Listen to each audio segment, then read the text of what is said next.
Good afternoon guys. Magkakaroon lang tayo ng quick review sa ating unit na Taurus A2K. Tingnan natin yung group test niya sa 25 liters.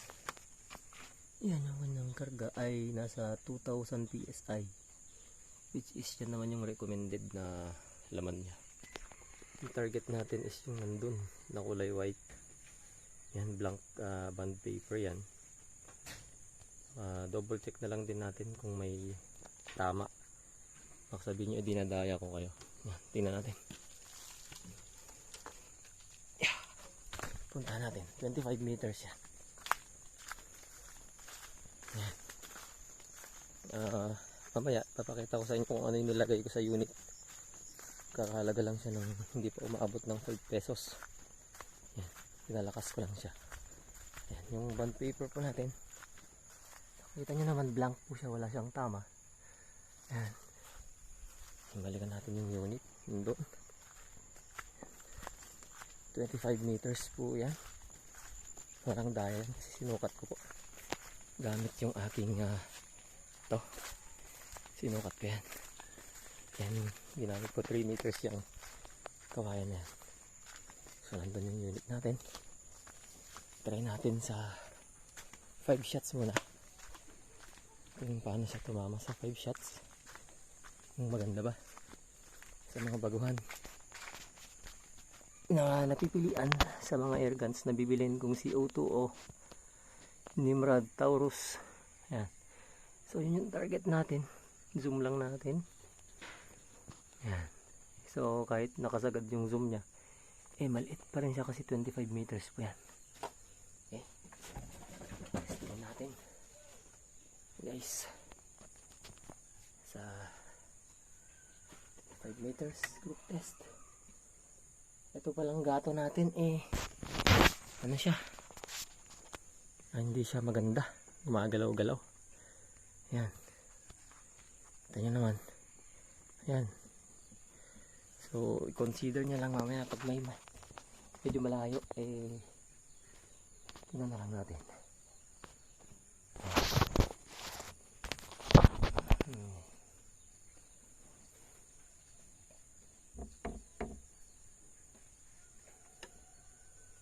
Kaya firing na guys.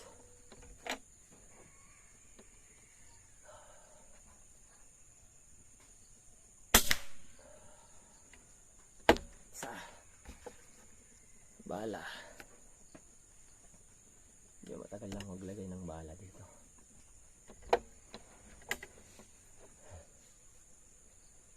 Next shot. Tingnan natin. Yung next shot.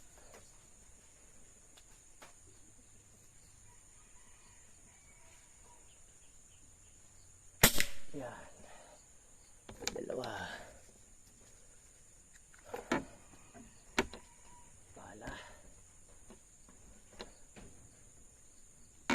For sale po pala ito kasi gipit na ako. Yung bilhin, PM nyo lang ako. Bagong bago. Gumagalaw. Yan. Gumagalaw yung natin guys. Pulso.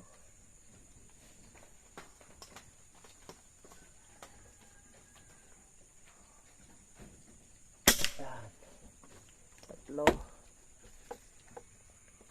Wala kasi tayong side cam Pag nakabili tayo guys, i-ano natin ulit. Maganda-gandang patungan. Hindi gumagalaw.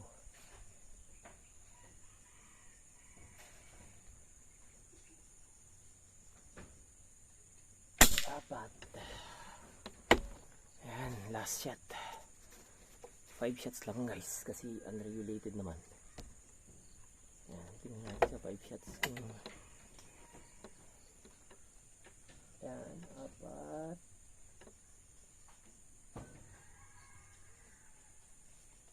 Yan, 5.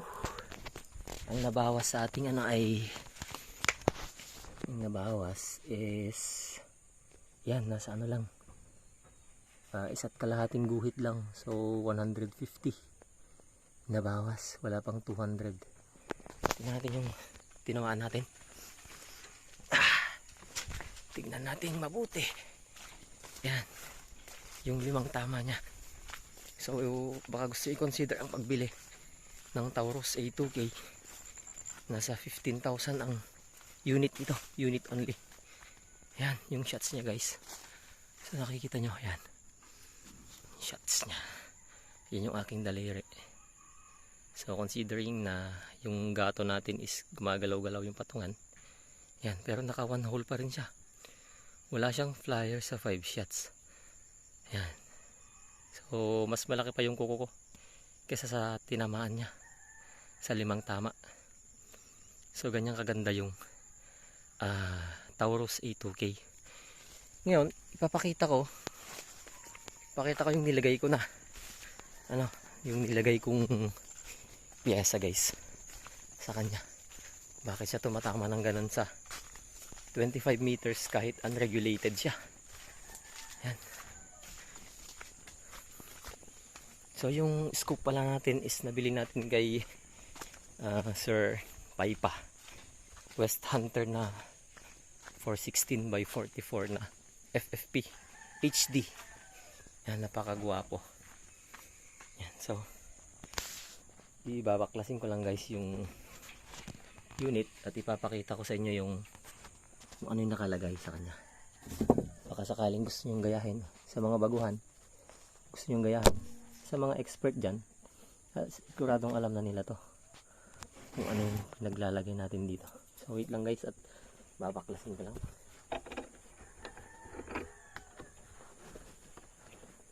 Yan. May dala akong ano dito, screw lang guys ha. Saglit lang, tanggalin ko lang yung ano nya para makita natin yung pinaglalagay ko dito sa unit. Yan, sa mga baguhan dyan na may unit na ganito, pwede nyong gayahin.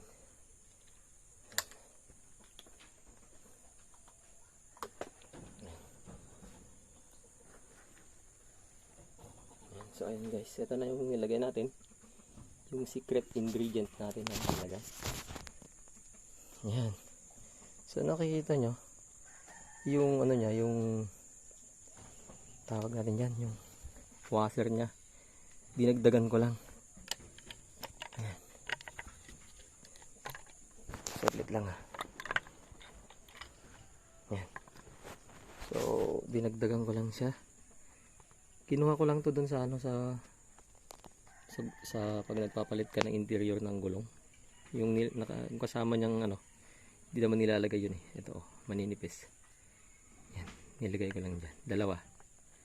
So kung bibili ka dyan sa mga ano, wala pang 5 pesos yan, pero sulit kasi pinapalakas niya yung ano, yung hammer ng ano, considering na yung unit natin na unregulated, eh ganun siya tumama.